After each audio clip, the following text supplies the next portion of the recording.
Wong Jawa itu tidak mengajarkan menyembah dan tidak mengajarkan sujud tidak disujudi. Kalau masih kita mengalami suatu kematian, kita tidak ikut berhala-berhala. Yang disembah itu menjadi berhala-berhalanya itu pusaka-pusaka atau orang-orang. Kita mengalami suatu kegagalan hidup atau mati, kalau salah nih itu bisa jadi pohon, bisa dipotong, pas dibakar jadi abu, kalau ditanami kangkung.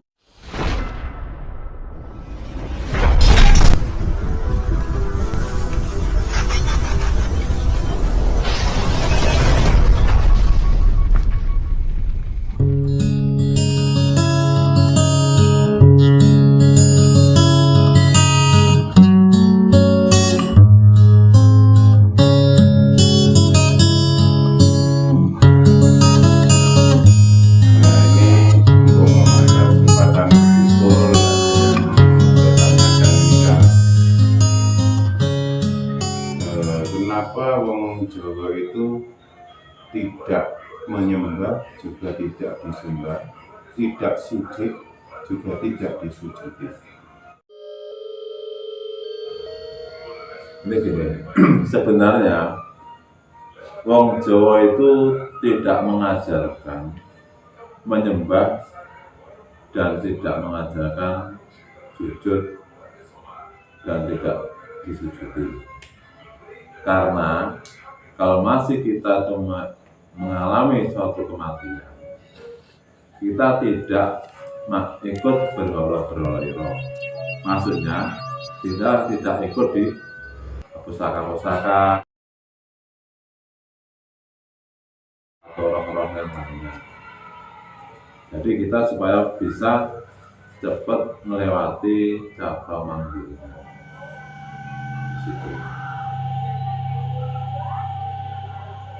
Arti yang disembah itu menjadi berhalanya gitu ya.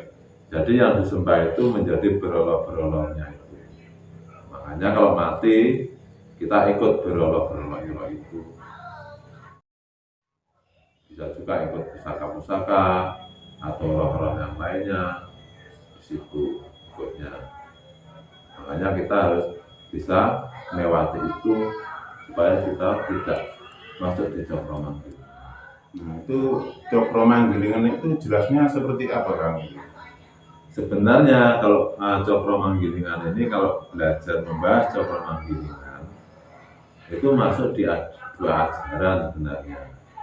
Itu ada ajaran kematian. Kalau masuk cakra manggilingan itu masuk di ajaran kematian. Bisa masuk jadi setan, jadi jin, jadi malaikat, jadi siluman, yang bisa terlahir kembali. Itu kalau terlahir kembali itu prosesnya lama apa panjang itu, kan? Kalau proses untuk kelahiran kembali itu ya lama sekali. Kalau sampai kita terjadi setan ya lama sekali. Setan ke malaikat ke jin, baru ke malaikat itu kan baru terlahir kembali bisa menjadi jalmo. Sebenarnya di situ itu proses yang panjang sekali kalau cakra manggilingan. Karena apa? Karena kalau cakra manggilingan itu bisa, kalau kita mengalami suatu kegagalan hidup atau mati, kalau salah nitisnya maksudnya itu bisa jadi pohon, Bisa nitis ke pohon. bisa jadi pohon. Nah, pohon itu tunggu proses yang panjang. Jadi proses yang panjang bisa nunggu dipotong, ditegur, ya kan? Dipotong lah, baru bisa dibakar menjadi abu. Pas dibakar jadi abu, kalau ditanami kangkung atau bayam, dimakan orang, itu pas ada jiwa yang minta di situ bisa juga terlahir kembali karena ada di bayam itu, bisa seperti itu. Atau di binatang atau di ayam, mitosnya di ayam.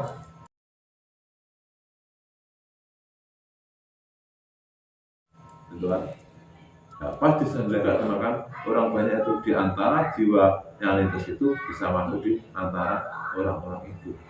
Bisa terlahir juga lewat situ juga. Bisa. Jadi proses cakra manggilingan itu macam-macam. Sebenarnya seperti itu. Ya, bagaimana itu caranya itu supaya kita itu terlepas dari hanya kita laku kita atau apa ya, termasuk ya kita nguri-nguri keilmuan kita itu loh, gimana caranya supaya kita bisa di situ gitu. Makanya kita supaya tidak mengalami suatu kegagalan hidup atau masuk cakra manggilingan, ya. Kalau mati pasti masuk cakra manggilingan. Nah, disinilah orang Jawa itu mengajarkan kesadaran. Benar-benar kita diajari maca raga, olah raga, ngomong raga itu. Nah, disitulah kita akan belajar kesadaran itu akan bisa, kalau kita harapkan bisa nggak mati, ya, gitu. Karena yang diajarkan adalah kesadaran. Bisa kita tidak lewat itu bisa, asal kita maca raga kita mampu sampai cara lakunya sampai ke situ bisa tidak masuk cakra manggilingan. Nah, di situ.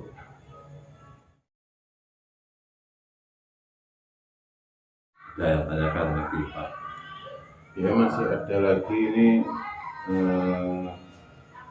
jadi apa tadi ya,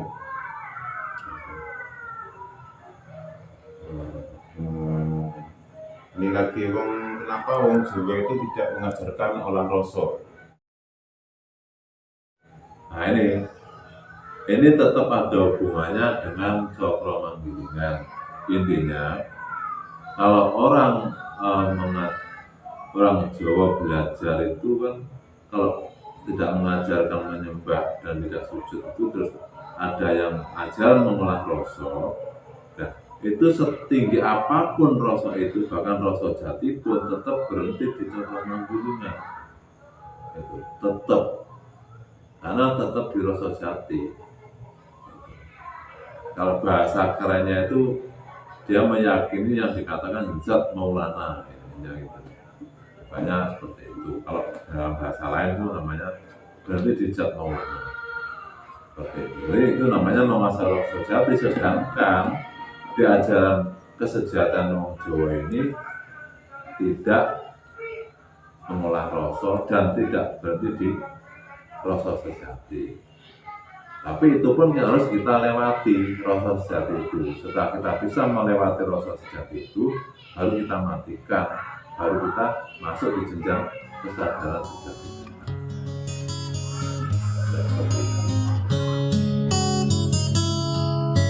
Ilmu iku kelakone kanthi laku,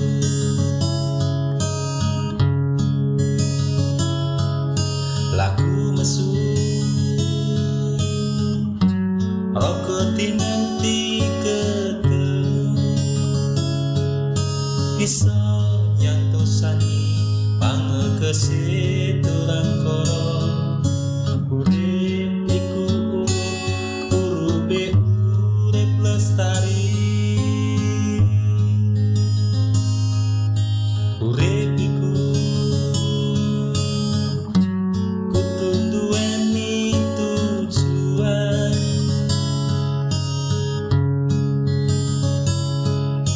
Lurunganmu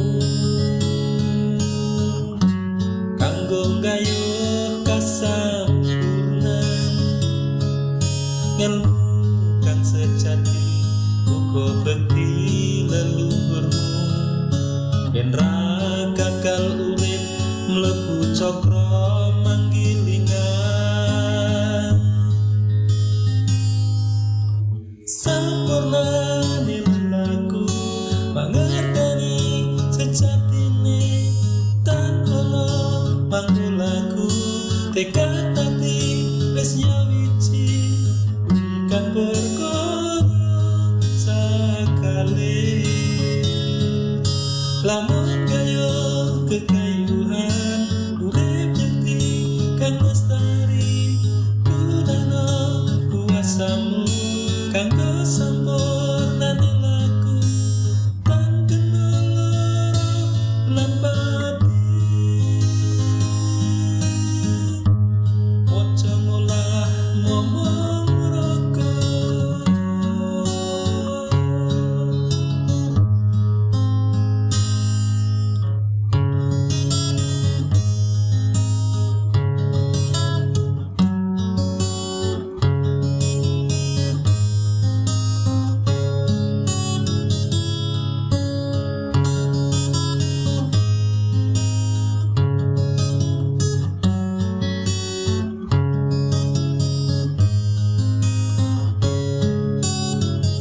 gayuh kasampurna